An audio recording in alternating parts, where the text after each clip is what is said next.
Good evening again. Welcome to the University of Dubuque football show on this Monday evening with head football coach Stan Zwiefel joining us here on UDSpartans.com. We've got another Spartan victory to talk about as the Spartans went on the road, had a very dominating first half performance, and that was what really carried them over to a 45-21 victory at Simpson College this past Saturday. Dubuque runs their record to 4-4 on the season, 3-3 now in American Rivers Conference play. Actually, Tim, we're 4-2. Okay, 4-2. I'm sorry about that. 4-2, and so I don't know where I got that. Thanks for correcting me. No problem. I don't need any more losses on my record this fall, let me tell you.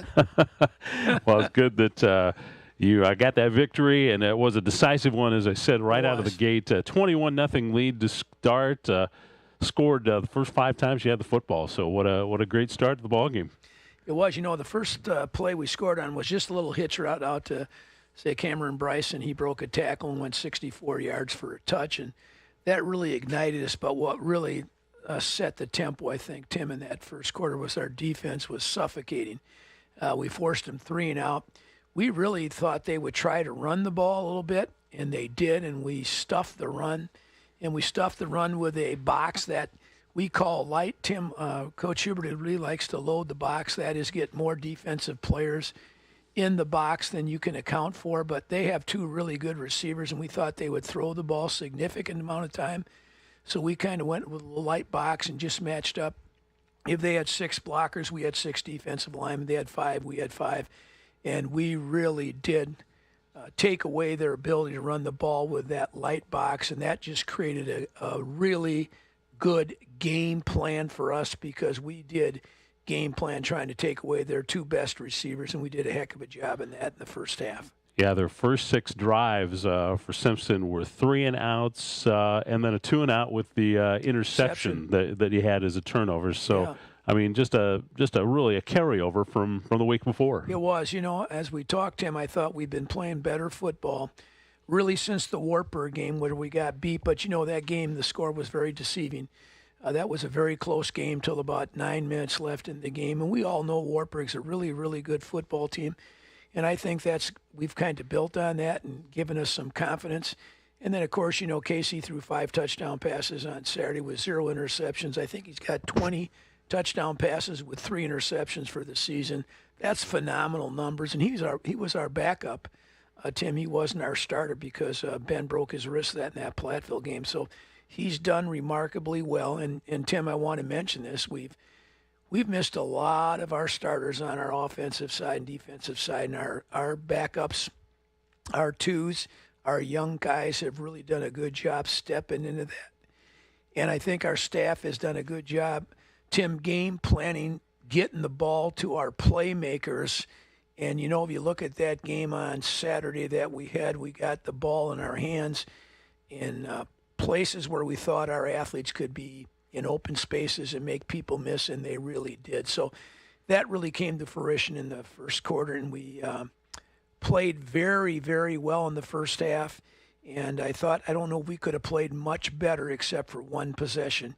But, they're a football team, too, and they're going to make some plays. So when we went at halftime, I was very, very pleased with where we at. Tim, just like the BV game, one of the hardest things as a football coach is when you're beating somebody pretty soundly and they haven't been able to generate much on either side of the ball, is convincing your people that you got to play a second half the same as such. And when you go on the road now, Tim, you don't have as many players that you can sub, obviously. So when we go on the road, we have about 60 players on this that are on the sidelines with the starters, and when we're home, we got 130. So when you're home, you can substitute a little bit more freely in that situation when you're winning big.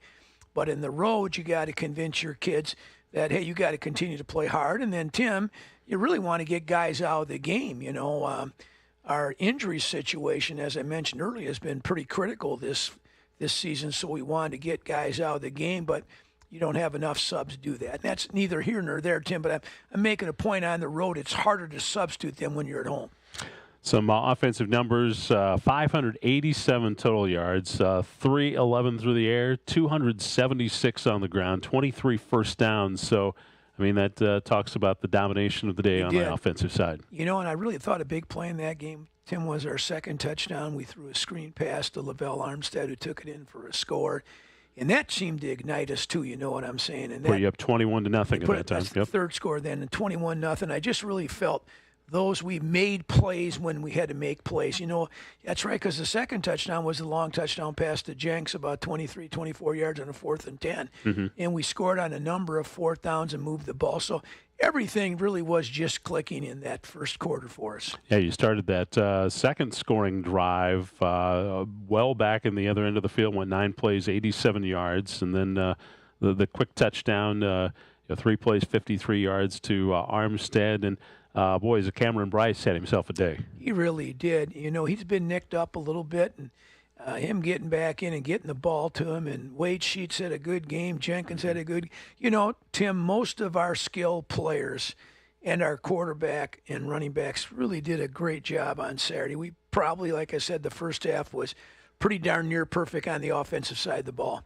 So Cameron Bryce, 105 yards, receiving yards, 7 catches, 3 touchdown catches. His long was 64. That first touchdown of the ball game that got you going. And then Wade Sheets over the century mark, receiving yard wise, 8 catches, 104 yards, and other guys getting involved as well. From Casey Moore's line, you mentioned his efficiency, but once again, no sacks. He didn't take a sack, and that's the credit to the offensive line. Our offensive line, as we've mentioned, Tim, has done a really good job in conference. In 6 games, we've given up 2 sacks, and that's remarkable. And one of the things we've really emphasized is getting the ball out of Casey's hand, and then we've kind of put our strategy to have a situation where we can get matchups and get the ball out of his hand fast.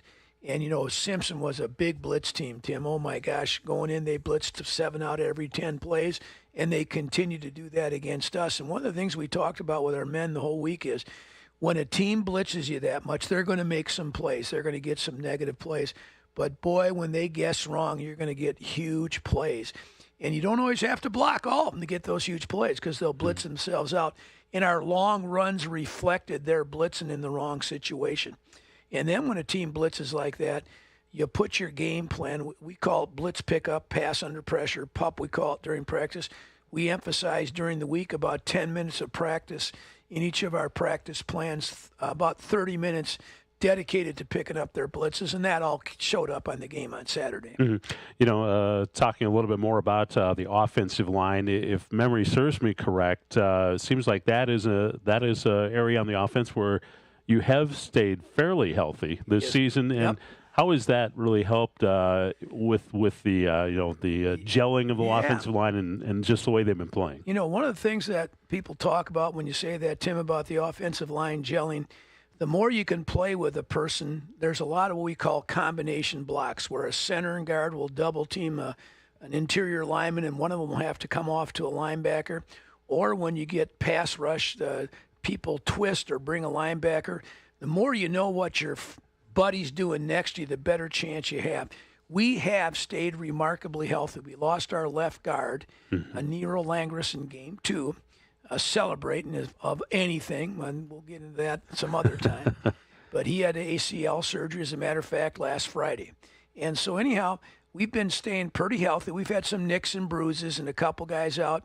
Our guy that replaced Nero had a mono in game 6, so he's been out. But the rest of the guys have stayed relatively healthy, and that just allows you to have a better understanding of how you're going to handle stunts, twists, but also how you're coming off on your combination blocks. On the defensive side of the ball, talking a little bit more there, I know you were expressing some accolades for their quarterback, how well he had improved, and you wanted to make him feel uncomfortable, and he did throw a pick and was sacked 3 times. So did you feel like you did the job you wanted there? You know what? The stats don't reflect. We had him hit 8 times. We hit him 8 times on dropping back. And let me tell you, that takes a really, really toll on the quarterback. I felt after the first quarter he was really trying to zero in on one target and not progress through his reads because he felt pressure was coming. And he's not a tall guy. We had emphasized all week our edge guys getting their hands up on the pass rush and create some uncomfortable lanes for him. But our guys really did a great job in preparing what we talked about last week, Tim, what we thought would be the strongest way to, handcuff them. We wanted to make them one-dimensional, throw the ball only, take away the rush, and we did.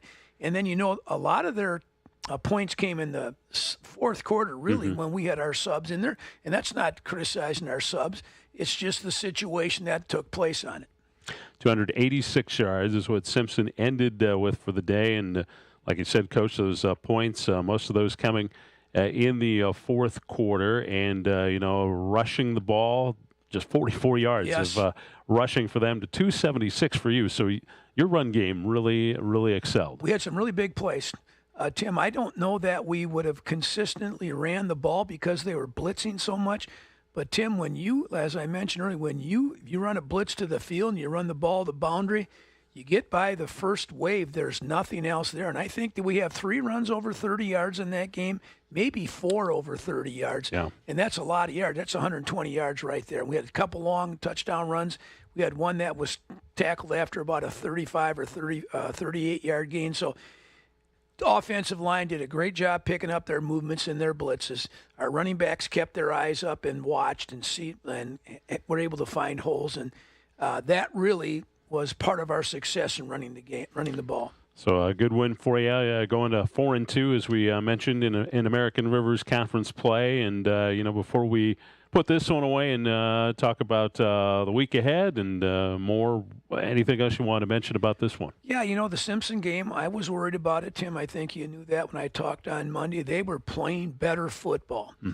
Their quarterback and their 2 wide receivers were really good. They had a lot of good statistics. They had a lot of success. They were probably playing their best football when we played them. And just visiting with their coaching staff before the game, they were very happy at how they had improved. And they really kind of thought that we'd be kind of a benchmark to see how much they had improved. And, I think, as I said earlier, Tim, I think our last 3 games were getting better and better and better and better. And we need to, because this next game, which we'll talk about in a couple minutes, will require one of our best efforts to have a chance for us to win. Get a 45-21 victory for the University of Dubuque this past Saturday against the Simpson College Storm at Buxton Stadium there in Indianola. So, Coach, you move on, and final home game inside here with Coe College coming in, and so preparing for that. And we'll talk about Coe in just a moment, but obviously a special week for the older guys on your squad, senior members. Yeah, last home games for those guys. We had our senior day, as you remember, on game 1 because I wanted to do the weather, and I really felt that went well. But I think I always talk to our kids about the last home game and then the last game you play. Those are really vivid memories that you have. And I think like anything else, I wish we had a chance to win the conference yet. In the last 5 out of 7 years, we've been playing for the conference championship on game 10. So this is a little bit of a different feel.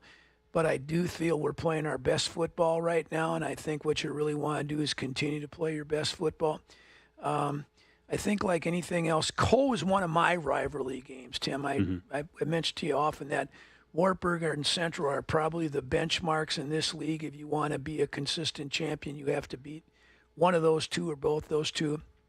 But if you reflect on my 15 years here, Tim, Coe and us have just been about identical records in the conference, and we've had some hellacious games against each other.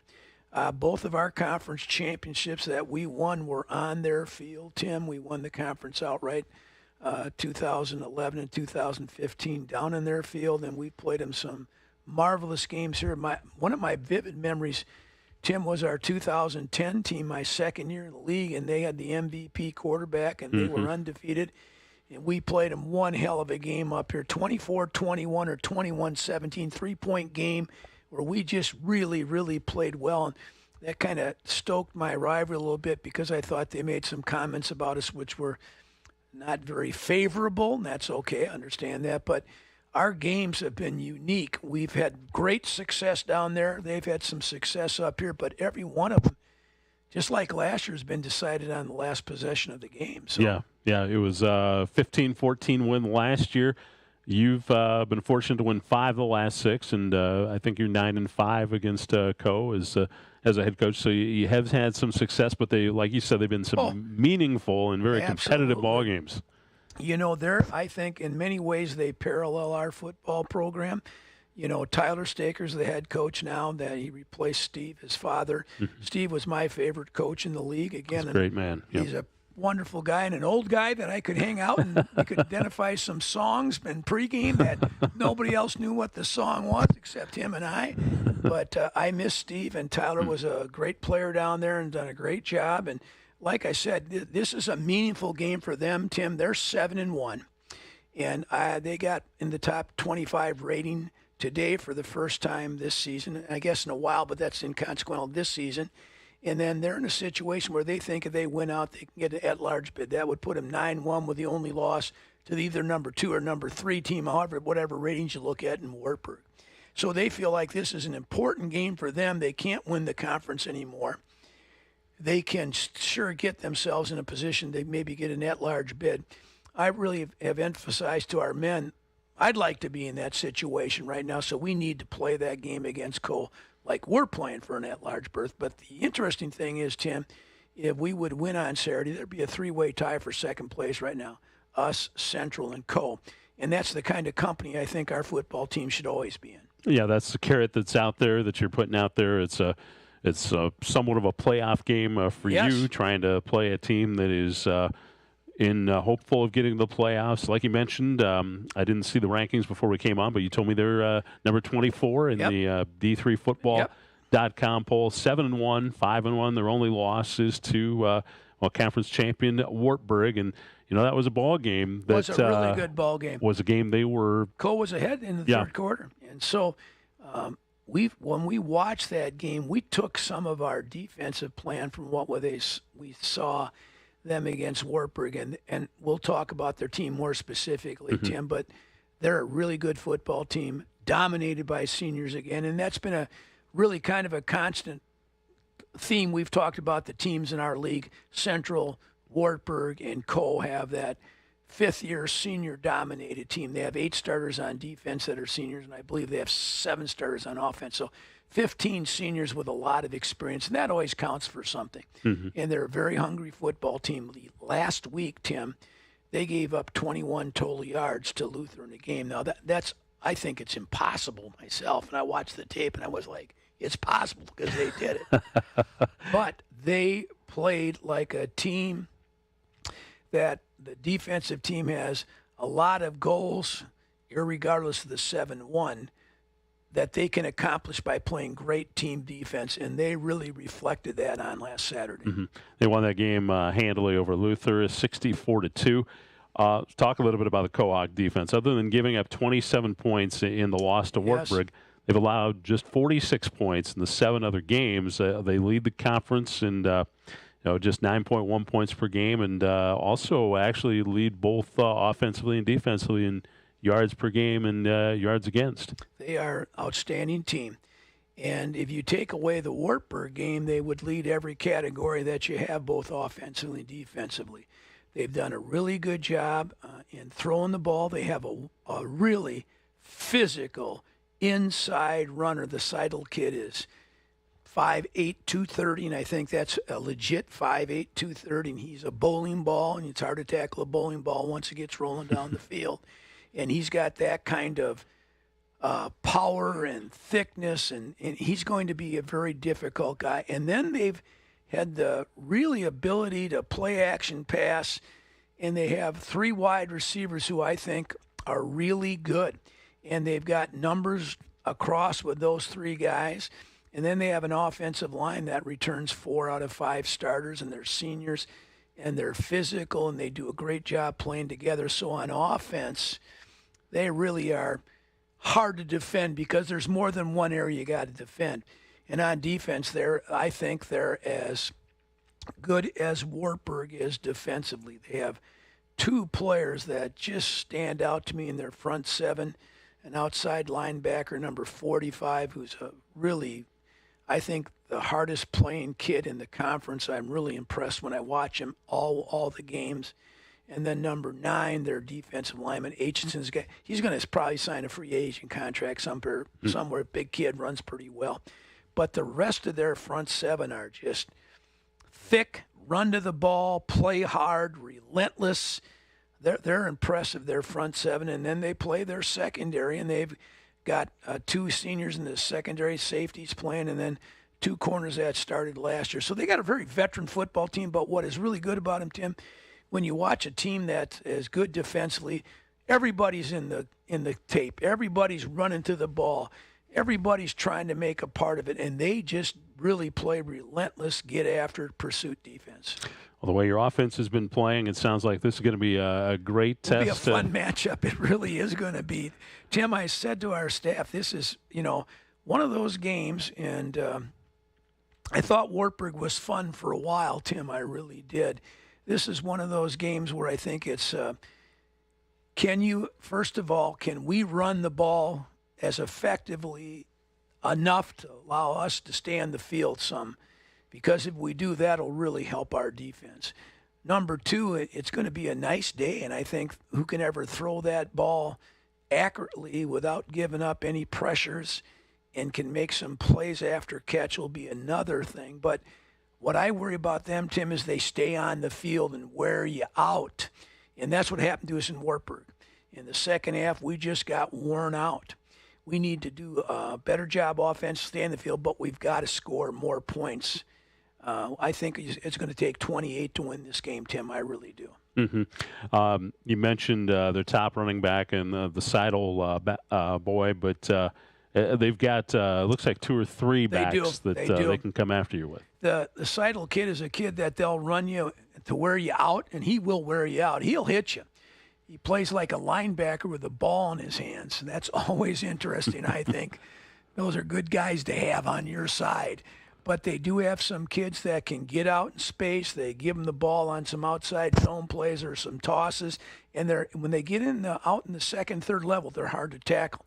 We're really going to try to do a really good job of making them throw the ball more than they want to throw it. We really would like to make them throw the ball and take away that run part of it. Now, whether we'll be able to accomplish that, it'll go a long way to seeing how the game ends up being. And then, of course, Tim, this game, I think, will boil down to some special team play. We've been doing a really nice job with our punt team and our returning kickoff coverage. We've done a great job with that. And, of course, our kicker hasn't kicked. Our backup kicker's player of the week, and he's been phenomenal in being a substitute. I mean, I think he's 11 for 11 in extra points and 2 for 2 in field goals and leads the conference in punt. That's a hell of a backup. Not bad for backup, yeah, I'll say. So we feel that we're doing some really good things on that. So we're hoping that we can match that and that be a draw or a slight advantage to us, and then we'll have to see what takes place. I can't wait to play them. I love to play Cole. I really do. I think there's a mutual respect that I have for them. And as I mentioned before, I have a lot of really fond memories of Steve, and I kind of carry that with me when we play them, and it's just been a really, really close game. And that's the only team we played in COVID that year. We had a chance Tyler and I had a chance to get that game played where nobody else was playing, in the league. So I thought that was good. But it's going to be a game that's mighty important for them, Tim. What we have to do is find a way to, I've said this a couple times now, match how they come out with their intensity and motion. But it's a really important game for us. Get you on a 3-game winning streak, number one. Beat a team that is in second place, a game ahead of you. That's number 2. But number 3, I said this to the squad, really in my last 5 or 6 years, we've always finished really strong, Tim. We put ourselves, we've had such tough non-conference competition that sometimes we have 2 losses going into the regular season. That happened again this year with us. And then we had Wartburg, and at one time it looked like we were trying to climb Mount Everest to get back to 500. Now we've done that. We're 4-2 in the league. We have a good chance, if we win this game Saturday, to have some respectable things, maybe above average in some areas. And so we've got to impress the importance to our players that there are a lot of good things that you're still playing for this season. In a game like this, a lot of times it can come down to the turnover battle. How has Co been in the turnover battle Done this a great year? job with interceptions. They lead the league with 14 interceptions. They've got a tremendous amount of negative plays, and I think one of the reasons they lead the league in interception is they're able to get heat with their 4 guys, and they don't have to blitz. Unlike Simpson, who we knew was going to blitz to try to get some pressure, they're going to do some things where you don't have to blitz. So First of all, Tim, you got to protect. And we'll have a great scheme up. Now, we're going to have some matchups that our guys are going to have to play really good matching up against their front. But I still think we have the best overall receiving core in the conference, and hopefully we can get some matchups with their secondary, with our receivers. Coach, it's going to be a great matchup, I think. Hope folks can either come to Chalmers Field or watch it here on udspartans.com. Jim Kaloran will join me for commentary as the Spartans and the College Cohawks hook up for the final home game of the regular season for 2023 for the University of Dubuque. Coach, final thoughts before we let you go and let you get ready for that game. Yeah, I think it's going to be a nice weather day. They're predicting 50. This will be a nice, really good small college football game to come and see. I think it's really going to be an exciting game. I think it's going to be down to that last possession again, Tim, unfortunately. But I have a really lot of just energy about this game. I feel like we're going to play our best game that we've played this season. So I think we've been leading up of it, increments going higher and higher up that, and hope we can put that together on Saturday. So viewers can expect maybe a few more gray hairs when they tune in next week to the. Well, maybe no hairs, but we'll have to see. I don't have much to get gray anymore, Tim, unfortunately. That's a 1 o'clock kickoff at Chalmers Field. So, like Coach said, it's going to be a great small college football game. A great chance to come out and watch some college football here on the campus of the University of Dubuque. Coach, we'll let you go, and we'll see you on Saturday, and we'll see you back here next Monday night as we break down that ball game and look ready get ready for the final game of the regular season. You bet, Tim. Looking forward to that. All right. Coach Stan Zwiefel joining us tonight on the UD Football Show from his office here on the campus of the University of Dubuque. And again, our broadcast right about 1 o'clock. Tune in for the final home game of the regular season as the Dubuque Spartans take on the College Cohawks this Saturday right here at udspartans.com. Have a great evening. I'm Tim Larry.